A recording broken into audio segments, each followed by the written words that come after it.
It's the Business Daily right here on Trust Television, and now we're looking at issues around agriculture under the current administration. When President Bola Tinubu assumed office in May 2023, of course, he promised to enhance agricultural production and ensure food security. However, 2 years into his government, Nigeria faces a hunger crisis more severe than when he came to the office. So far, how has agriculture fared under President Bola Ahmed Tinubu? A lot of people have attributed the crisis in that sector to the twin policy of subsidy removal and, of course, the stopping of FX subsidies. Let's look at this impact on the business show today. I have joining me in the studio Vincent Yusuf. He's a Daily Trust Agric correspondent. Of course, he's been monitoring all these policies. Glad to have you on Business Daily again. It's a pleasure to be part of your program today. Thank you so much. Give us your assessment of the government so far. I mean, an overview of what you think the government has done so far in the area of agriculture. 2 years, down the line. Thank you very much. It's difficult to ask any farmer if he has actually progressed in the last 2 years. The kind of answer you're going to get, is that he has not been able to improve his or her production. The challenges that were created by subsidy removal were much more than the opportunities at the moment. I know that whatever program that you are introducing might have its own hiccups here and there, but farmers are really yet to actually, they are still grappling with the challenges created by subsidy because everything, the cost of production doubled, more than doubled. It went up by almost 300%, and then input, every other thing. So farmers are still grappling with that, and that has forced many of them, out of the production. Some have to cut down their production scale to, something smaller. So instead of us seeing people growing, we've seen a lot struggling to actually remain in the sector. For many smallholder farmers, of course, they don't have any other alternative than the farming. So whatever happened in that sector, first of all, they have to eat. They have to feed their family. So they don't have option. They will go there, use their own strength, use manual labor or whatever to do whatever they. But as we speak today, despite the declaration of the state of emergency in the sector, we have not actually seen a sort of transformation that we expect should come with this declaration of the state of emergency. Perhaps is it too early for us to begin to witness? Yes, but 2 years is not too early. And the reason I say so is because, what is the cycle of production? If you are into crop, it's 3 months, 4 months highest. So if I plant maize now in the next 3-4 months, I should be harvesting. So whatever you're doing, you must intervene in such a way that, yes, 1 year it's okay, but subsequently people need to produce. Because if they can't produce, you're not going to feed the people. Are not going to. Nobody is going to say, "Oh, let's wait." You eat daily.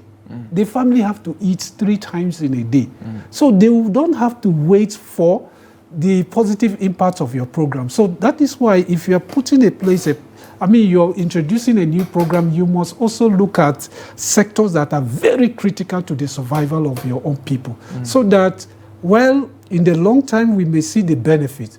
In the short time, what are you doing? And that is the reason why we have problem, people having difficult accessing food, buying food, is because we didn't really put in place something that will cushion the effects of these things, these policies that we are introducing. Instead, the ripple effect in the sector is, in fact, the sector that took the most hits is agriculture because it's immediate. The moment that was announced, you can see everything went up. The cost of everything went fertilizer, transportation, and every other thing. So at the end of the day, we're also seeing a decline.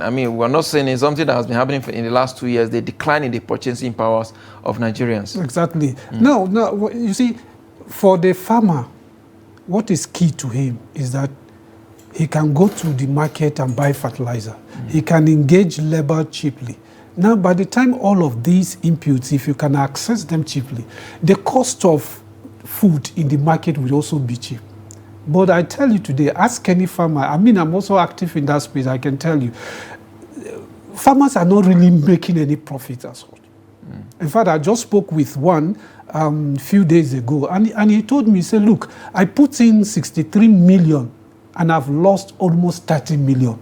I'm not going back to that production this year again. No, do you know what that has now done? That's a very huge loss. Yes. You've exactly. lost one big farmer. Exactly. So he is not going back. He made it clear to me, he said, look, I'm not going back to that place. I've lost my 30 million. And that is not small amounts of money Absolutely. By his own standard. Absolutely. Okay, so imagine if he had borrowed money elsewhere. So he will now have to spend the remaining years struggling to pay back what he has borrowed and lost. Indeed, but again, you can't blame the government entirely. There's issue of insecurity that is preventing farmers from going to the farm. And that has been part of what this government inherits, and they are still fighting to see how they can bring it under control. Yes, I agree. Security is in the heart of every agricultural production because, you see, a large of our production, a large segment of the farmers who are active in this reside in rural areas. Okay, that's where the agricultural activities are taking place. And most of these villages have been ransacked. And because of that, a lot of them, and that is also why you've seen the cities are becoming more congested, because people can no longer engage in economic activities in the villages. And I'll tell you what, apart from that, if you harvest like 100 bags of maize, in the rural villages, they know every farmer that is doing well. So, and this also, kidnappers are also gathering information on farmers who are doing well. They go after them. And imagine what that is doing to our production capacity. So a lot of people are now leaving those, but that's why if you are driving between Kaduna up to Zaria, you find a lot of farms have been abandoned. Even including those who were having some livestock, they are no longer there. They've lost the animals, and people who have, nobody wants to go there because if you are picked in your farm, you'll be asked to pay 500 million. So even if you sell the land that you have, the family, everybody said, you won't be able to raise that money. So they won't risk it. So what do they now do? They've moved to do Okada in the city center. They've moved to ride keke in the city. And these are people who, before now, were active producing crops. So yes, the farmer cannot provide security for himself. It is the duty of the federal government to ensure that there is security for the farmers and, for them to be able to engage. And I think government is trying to do that by the introduction of the forest guards.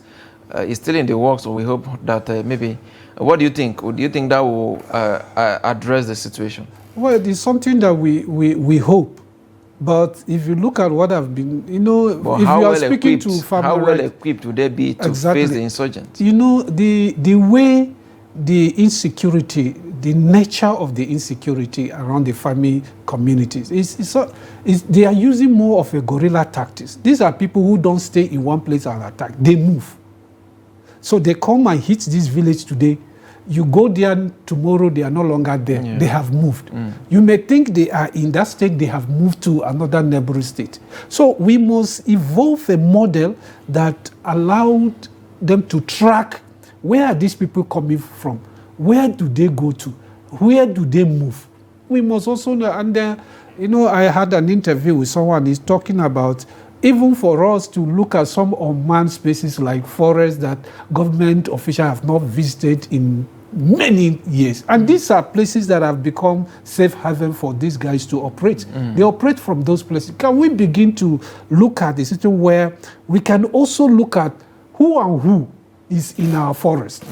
If we don't look at this, it's very difficult because these people, and that's why government is struggling with dealing with the situation, because the people are not in one place. They are not stationed in a particular place. They hit and run. And that is the kind of guerrilla warfare they do. They come to this village, hit the farmer there, and they go. And once you are there, they won't come back. Once the security forces or agency, they leave that place, they go. So that means they are also gathering intelligence. And secondly, we need to strengthen our intelligence gathering mechanism. We need to do that. Because without strengthening our intelligence gathering mechanism, it will be difficult to deal with this. All right. Some are actually saying there's conspiracy of silence there as well, that if government want to deal with this, they can actually deal with it within 6 months. Well, that is a story for another day. I don't want you to respond to that. Let's also look at some of the policies that government initiated. Part of the measures they put in place to address the shortfall in food supply. We saw the state of emergency was declared on agriculture in July 2023. By next month, that will be 2 years down the line. Do you think the state of emergency has in any way impacted on the current reality that we're seeing in that sector? To be honest, I have not really seen that. Because if you look at what has happened in the last 10 years, the question you will now be asking, are farmers better? I think that is the question everybody will want to. If the answer is no, then the state of emergency has not done anything better. But if the farmers are better now, if everybody now has food to eat, we can then say, yes, the state of emergency has done something better. But before the declaration, before this government came in, what was the situation? Compare what farmers were doing then and what they are doing now. If they are not better now, then you certainly say the state of emergency have not actually done anything significant yet. But we are not saying that, well, it is a good thing to declare the state of emergency in that sector. Another thing is to move beyond the declaration. Invest in the sector massively in such a way that you will begin to see the effect, okay? But if you do not invest massively in the sector, you just declare a state of emergency, it's going to have a problem. I was speaking with, I was in a forum where the National Bureau of Statistics, they were, talking about the survey they had. And they said the survey they had, I think last year or so, showed that 140 million households in Nigeria are involved in agriculture. What is the government support to? How many farmers have benefited from government support out of this household? They have not been able to support even 5 million farmers. So what kind of impact? You can imagine. That support will be? Yes. Do you understand? So, but there's no way government can support everybody anyway. Yeah, I understand. It's just like saying, yes, it is not the duty of government to employ everybody. And I agree. But it is the duty of the government to make the economy better, to create an atmosphere where even the private people individuals can see opportunity and come in there. If there is opportunity, that you and I are in that sector, you employ 2 persons. I will employ 1. Another person is employing 5. Another is employed. That is how you generate employment. Right. It is not government who is supposed to employ people. But you see, the atmosphere have to be conducive enough indeed. For businesses to thrive, for farmers to engage in meaningful production. I'm sure if you ask many farmers now, they will tell you that just ensure that we have security. Yes, so that we can go to our farms. Well, security is one thing. It is very, very important. Yes, security. You need to be alive. Yes, for you to farm. Security is very, very important. But beyond security, you must also look at other production aspects. All right. What are we doing with our research institutes? Do we have new innovation coming out regularly? Because the challenges posed by climate change is, in fact, I went to a village just recently, and for the first time, they have never had rain till June. And it has never happened before. So you can now imagine that everybody, they were ready to go to farm in April, rain didn't come. May, rain didn't come. Some of them were already in the state of confusion. So at the end of the day, they were saying, what's really happening? And then the rain came in June. So you can imagine that now, apart from that, even the excessive heat that we're having, some seeds are no longer, when you plant them, and then the next day you have very scorching heat around, those seeds cannot survive it. That's why you have farmer planting some seeds now. It's the next time they will tell you that the seed did not germinate. So our research must look into this. What about funding? Nigeria is the only country that have not seen, not only country anyway, but with our importance as far as Agric is concerned, shouldn't we even have a commercial bank that is Agric specific? World Bank of Agriculture. It's a government thing. That's why it's not as effective as it should be. This administration said they are putting 1.5 trillion into Bank of Agriculture. Go and check their debt profile. It's still not. Ask every farmer. Ask commercial farmers. Ask many of them, an average farmer, if they can go into Bank of Agric today and get a loan. By the time you approach a Bank of Agric today, it may take you 1 year. I have farmers who told me that they have applied 2 years ago and those applications are still there. Wow, that's quite that's a lot of bureaucracy. Yeah, so you need to, but China has a Farmers Bank of China. Do you know how effect? It's one of the 4th largest bank in China. Can't we even have a government? We are not saying government should establish these things. Do you understand? But you can create an enabling environment where even private people can look at this space. You see, and sometimes even the ones who are coming in here, they know the market is here, and whatever happens, they will sell whatever. Otherwise, I think we need to do quite a whole lot, because most of the farmers that we have are more or less peasant farmers. Exactly. You understand? So many of these banks are in a way very afraid to lend to them. You recall what happened to the Anchor Borrowers program under the last government, where people took loans and never paid back. Of course, that's also a lesson for anybody coming to do business in that sector. Let's look at the budgetary allocation to agriculture. If you could see that there's been an increasing allocation to that sector, growing from 228.4 billion in 2023, that's about 1.05% of the total budget, to 362.94 billion in 2024, 1.32%, and 826.5 billion in 2025, 1.7%. I mean, that is far below. There's still, or at least we've seen consistency in terms of budgetary allocation. But you see, when you're looking at that, what is your population saying? Look at what is your population saying. If you look at the rate at which your population is growing, shouldn't you even have much more than that allocated to the sector? Because these are people who are coming and they eat 3 times a day. You are not going to look. We shouldn't be doing anything less than 10%. You know, sometimes look at all the countries. With Maputo declaration. And they know what the leaders, they went there. They knew what they know what they were talking about. And at the end of the day, they've also know that Africa, the population of Africa, we are likely to hit 1 billion plus in the next coming years. That's if we are not there yet. Yes, so if we do not invest massively in that sector, we are going to continue to import food into the continent. And that's why you see, imagine we are importing right now. Should we be talking about importation by this time? We shouldn't. You know, if you look at what has happened, Jonathan came with lots of program in agriculture. I mean, right from 96, from grid to from one program to the other. Shouldn't we be better today? But the answer is no. Because our investment in the sector is not commensurating our population growth. And our food production, instead of growing, it's declining. Ask anybody, they will tell you. Most of the major crops, we made progress with rice, we made some years back, but I can tell you now, those things are declining. Productivity of the ordinary farmer is declining.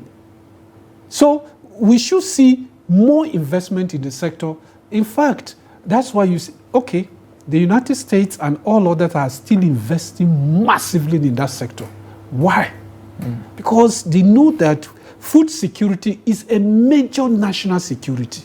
So if you don't invest massively in that sector, you are creating a problem for your country that you will not be able to manage. That's why they will tell you a hungry man is an angry man. An angry man is a very dangerous person. And actually we saw that in the last protest, last protest as well, where the hunger protest. Yes, a lot of people were aiming those stores where there were food. those were their main target because they know they need to eat. They know their mothers at home are hungry, their siblings at home are hungry. So the ones that have strength are now going to the streets and they are protesting and they are looking for where there are shops that have food for them to loot. To eat, indeed. So we really need to look at this and invest more in the sector. If we are not invest, I looked at the budget of Ministry of Livestock Development, for instance. I mean, you will ask yourself, are we serious? We created a ministry and they don't have a budget of up to even 20 billion. Well, it's a new ministry. Maybe there was no plan for it. Maybe subsequently they may have a more budget than that. But I agree with you that we need to take agriculture very seriously compared to what we're giving to the other sector. If you invest so much in agriculture, I'm sure before you know it will be food sufficient. There was something that this government did not do. I was thinking that they were going to build on the policies of the former government, of the former President Muhammadu Buhari. But it does appear that a single policy pronunciation has, in a way, thrown away that policy. Yeah, you see, to be honest, one thing I will always give it to the last administration was that they didn't jettison any program, especially agricultural program, created by the past administration. By the Jonathan government? By the Jonathan's government. In fact, they tried to strengthen it. Yeah. Okay, they tried to strengthen it. And that's why they realized that, look, part of the problem why the smallholder farmers remain where they were was because they do not have access to credit facilities. And that was why they came up with the Anchor Borrower Program. What I expected this administration to do is to look at the loopholes that have allowed people to take out the corruption. Take a lot of money out of the system, But instead, they decided to, jettison that program. Of course, we may agree that a lot of people stole money out of that place. And you see, farmers actually were willing to pay. But the way those money were given to them communicated a different message to them. Because you know what?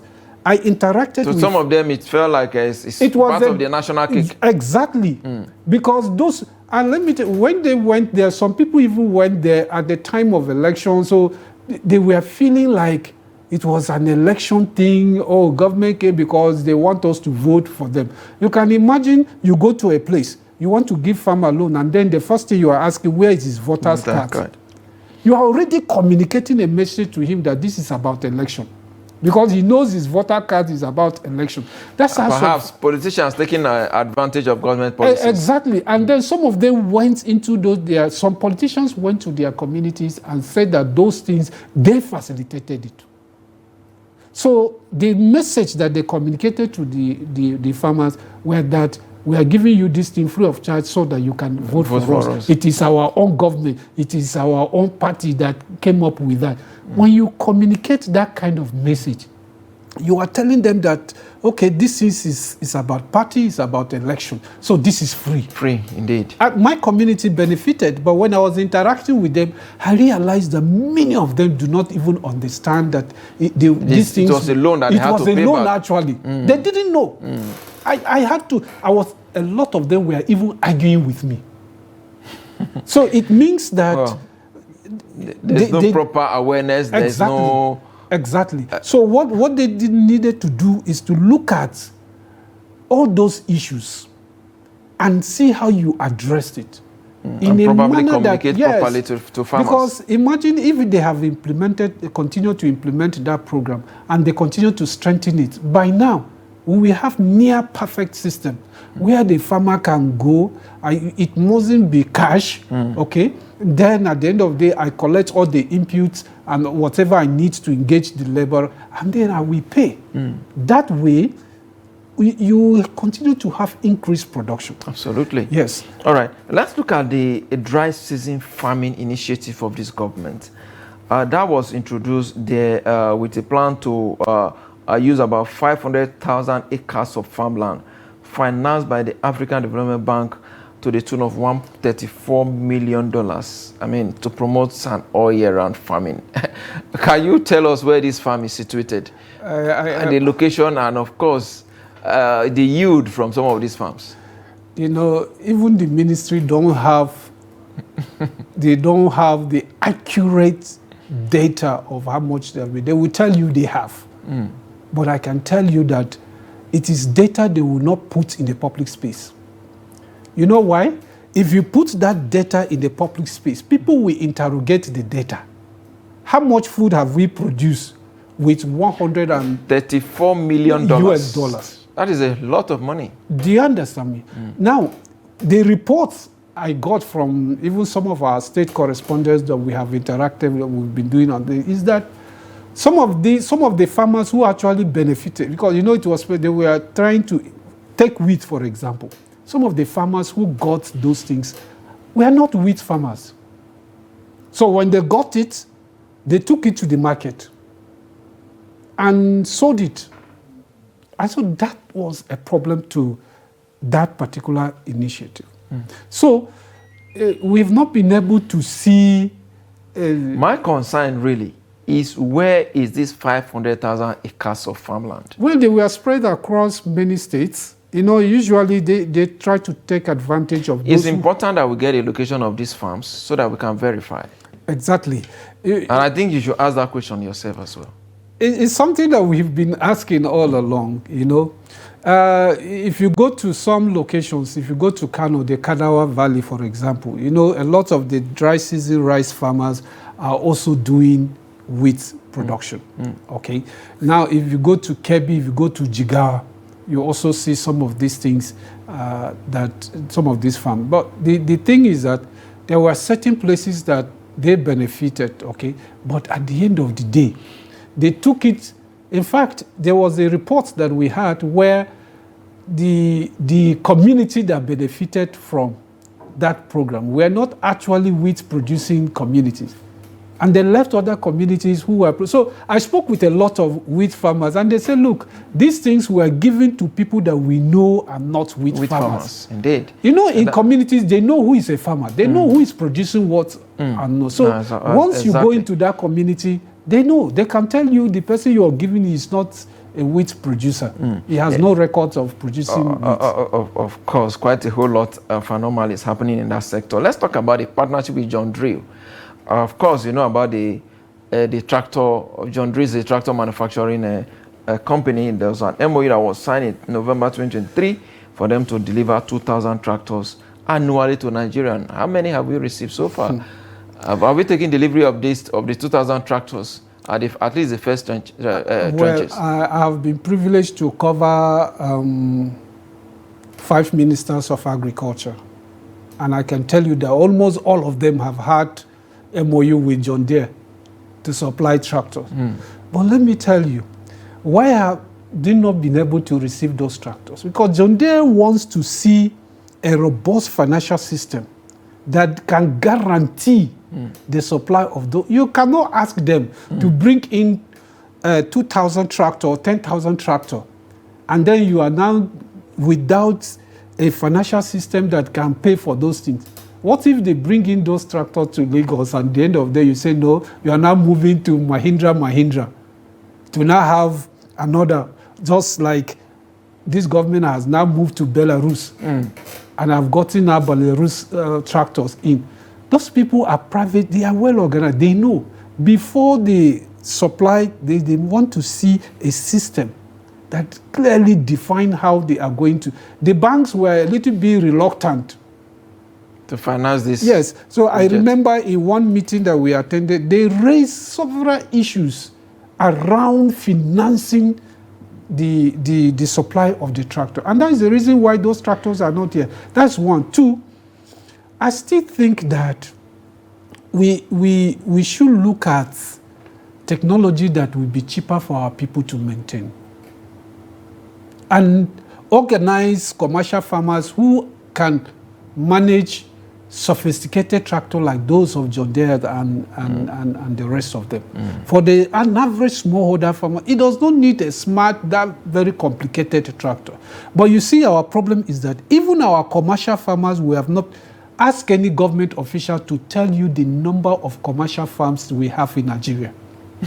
They may not, they don't have these records. Absolutely. Last week, I had a farmer on this show last week, and he did spoke about the issues around government meddling. So I don't want to use the word ignorantly in agriculture, because according to him, he said that they have the number of farmers, they know their locations, they know their farms and everything. But it does appear that the government is more comfortable dealing with some those he described as political farmers. That some of them are actually coming for these tractors. That if you go to the ministry, those in charge will tell you, oh, this particular tractor is for so and so senator. This so and so member of House of Rep is pushing for it. This governor is pushing for a tractor. These tractors are ordinarily supposed to go to the farmers. Yeah, you see, there's also a problem that with my years of covering the sector, I've realized that most of our farmers' organizations have not been able to organize themselves properly in a way that even government can trust them. Because government is also aware, you know, once they see that government is having a program, then you see a lot of organizations, you know, springing up from every nook and corner of this country, and they are all coming. So government is also very careful because they know some of these people are not farmers. Yeah. But the problem I have with government is there are people who have been in this sector for more than 20 years. Why don't you allow this organization, okay, to, you see, if the farmers are able to even organize themselves in a way that they can be very functional, they don't even need government to do some of these things. Absolutely. I'll give you one example. I was shocked last week or so when I was in Djibouti. A farmer cooperative that are into fishery sold fish worth 4.5 billion. 4.5 billion. And I was trying to interrogate billion, how do million. they arrive at that? Billion, they have not every million. record. They have every record. In fact, I did my own calculation and realized from the 1,700 metric ton they've sold, if they had sold at 3,000 naira per kg of fish, they could even generate 5.1 billion. Wow, that's a lot. But, you know, because some of the fishes, you know, you can sell between 2,700 to 3,000, that 4.5 billions are just verifiable record. And they have this centrally. That kind of cooperative, will they wait for government to go and buy tractors for them? No. Government can, if government want to strengthen production, they can just walk into those people because they are already well organized. And if you go there and see how organized they are, you will know that, yes, these are people who really they have belonged in this. Those are the people that government should deal with. They spent 2 decades in it. Absolutely. Quickly, let's look at the partnership with Brazil, the Ministry of Agriculture and, of course, Food Security, and Fudacao, rather, Coutinho Vegas, talking about the Brazil company, FGV, that is what they call themselves. They signed an MOU to advance private sector investment. How far so far? I recall that company were here in Nigeria to engage with the federal government and, of course, visited some places where they can harmonize these MOUs. How far so far? We have signed a lot of MOUs. Since covering the Agric sectors, I can tell you the MOUs are uncountable. Many times. Don't forget the National Livestock Productivity Plan. Even the Brazilian government were part of it. I was part of a program in the villa where this whole issue of MOU with the Brazilian came in. Even at the time we talked about tractor with even the Brazilian. Is he on beef? Is he on dairy? There are so many of them. Can we focus on one thing? Why is it that all these are MOUs, all the FDIs that we're expecting at the end of the day, I mean, they don't get to see the light at the end of the tunnel? Because there's no consistency in our... Is there a lack of consistency or the Nigerian factors? Some investors are saying that some people in Nigeria will ask them to come and pay money to invest in Nigeria. No, I don't... I've heard that allegation several times. You don't... Well, I won't say no to that, but I can tell you what. You see, investors are very smart people. If you don't have consistency in a particular sector, they are very careful about moving in their money, because they wouldn't want to bring in money, put it in something, and then another government comes in tomorrow and it set that aside. It's now looking for a new MOU. They won't put their money there. Why do they trust Kenya? Why do they even trust Ethiopia, for instance? You see a lot of these they are going to Kenya because they have seen that there is consistency in the implementation of certain sector policies. If you do that, people will come in because they have seen that opportunity. They don't care. They are not even scared if somebody is coming in to change the whole thing. Okay? But if you don't have that system, you can have MOU. Every minister will have MOU with Brazil, with John Deere, with all of this, and the issue will still be the same. Because they will come and sign. They will come. They will certainly come and sit down with you on the table and sign those papers. But when it comes to moving to the field, that is where you see a lot of delay, because at the end of the day, they want to see certain things, put in place. As we begin to wrap up now, let's look at the contribution of agriculture to GDP. Despite all the challenges that you enumerated, agriculture still contributed about 25.59% to GDP. And in 2014, talking about Q4 now, it grew by 1.76%, and many are saying there's an indication that there's an emerging potential that will eventually transform Nigeria. The truth is, ask anybody that has visited this country will tell you that there is huge potential. In fact, agriculture is one sector that has the capacity to employ millions. And it pains me sometimes that even our institutions here, when they want to do a study tour, they go to Kenya, they go to South Africa. Why? Because if you go to Kenya, you see a lot of young people in the sector. You see what they are doing. Because it can, look, you here with what we have, what is it that you cannot grow in this country? Tell me.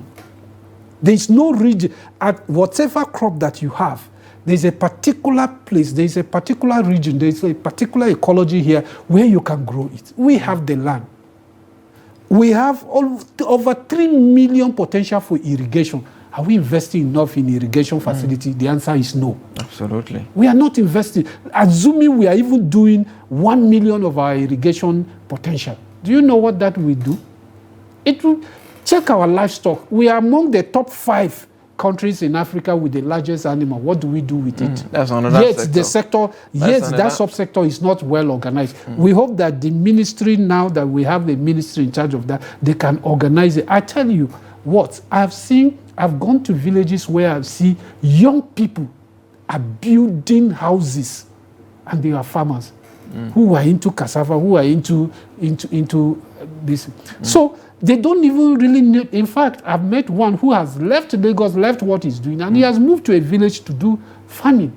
So the potential is one of my classmates also left Lagos and went back to Kaduna, his hometown, and of course started livestock and fishery farming as well, and he's doing very well. He is. Absolutely. He's really but because you see, they have made us think that as a young person, once you're in the university, as you are graduating from the university, you are looking at government employment. You're looking at either your state government is going to employ you or the federal government is going to employ you. We need to deconstruct that. The potential in the sector is so huge. So huge indeed. Look, if that sector, if government decide to give it 10% of its attention, 10% of its attention, which can translate to 10% of its budget. All right. What it can contribute to the GDP is going to be huge. Maybe Do you know what it means when you have 140 million households involved in agriculture? That's a lot. Maybe as our subsequent president should appoint themselves as ministers of agriculture instead of minister of petroleum, where many of them always interested. I must thank you, Vincent Yusuf, Daily Trust Agri correspondent, for your time on Business Daily. We appreciate your contributions. It's a pleasure to be here today. Thank you so much. All right, that is a wrap on the show. Today we'll be back again tomorrow. I am Yusuf Akogu.